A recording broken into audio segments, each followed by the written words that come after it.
नमस्कार नमस्कार, कैसे हैं आप लोग। उम्मीद है कि आप लोग बहुत ही अच्छे हैं, क्योंकि आप लोग बीच में एकदम से सुपर स्टार नीलकमल सिंह एकदम से आप लोग बीच में लेकर आ गया हूँ। तो इसलिए आप लोग वीडियो बनिएगा और वीडियो को लास्ट देखेगा। और नहीं आए हो तो चैनल को सब्सक्राइब करके लाल बटन दबाइएगा, घंटी वाले कॉल कर लीजिएगा, क्योंकि सबसे पहले सबसे फास्ट देखते रहिएगा कुमार रंगा यूट्यूब चैनल, क्योंकि बहुत ज़बरदस्त बहुत ही ब्लास्ट का है, जिसमें आप लोग बीच में सॉन्ग का बोल दिया है भुट्टा ले लो, बहुत ज़बरदस्त बहुत ही ब्लास्ट। क्योंकि आप लोग बीच में खेसारी यादव का आया था मक्का ले लो, मक्के के बाल ले लो, तो ये आप लोग बीच में भुट्टा ले लो, ये आप लोग बीच में लेकर आ रहा एकदम से धमाल मचाने के लिए। आप लोग बस इंतजार करिए, बहुत जल्द आप लोग बीच में एकदम से कल सुबह सुबह एकदम से आप लोग बीच में नीलकमल सिंह और नेहा राज का आवाज़ में इसका बोल है। और बता दूँ कि गीत दिया आप लोग विजय सुष्टो तिवारी और संगीत सजा आप लोग प्रियांशु सिंह। बहुत ज़बरदस्त बहुत ही ब्लास्ट सॉन्ग होने वाला है, तो आप लोग जाके कल सुबह में एकदम से देखिएगा।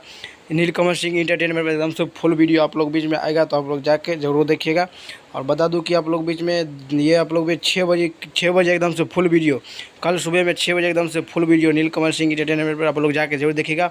और गर्दा मचे, क्योंकि आप लोग मैं पहले बोला था कि नीलकमल सिंह को बहुत जल्द आप लोग बहुत जल्द मक्का वाला सॉन्ग आने वाला है, तो आप लोग बीच में आ गया, तो आप लोग देखने के लिए रहिएगा। नीलकमल सिंह और नेहा राज का आवाज़ में रहेगा, तो आप लोग एक बार जाकर जरूर देखिएगा और कमेंट करके बताइए कैसा लगेगा। और दोस्तों को भी शेयर कीजिएगा, तभी दोस्तों को भी पता चलेगा कि आ रहा है एकदम से सुपर स्टार नीलकमल सिंह धमाल मचाने के लिए। तो आप लोग जाके जरूर देखिएगा। और उत्तराखंड लड़की भी इसके साथ में है और एकदम लग रहा है कि मक्के के खेत में है। चलिए हमारे वीडियो में बनने के धन्यवाद। ऐसे मैं वीडियो लाता रहूँगा, चैनल को सब्सक्राइब करें। तब तक के लिए मिलता हूँ अगले वीडियो में।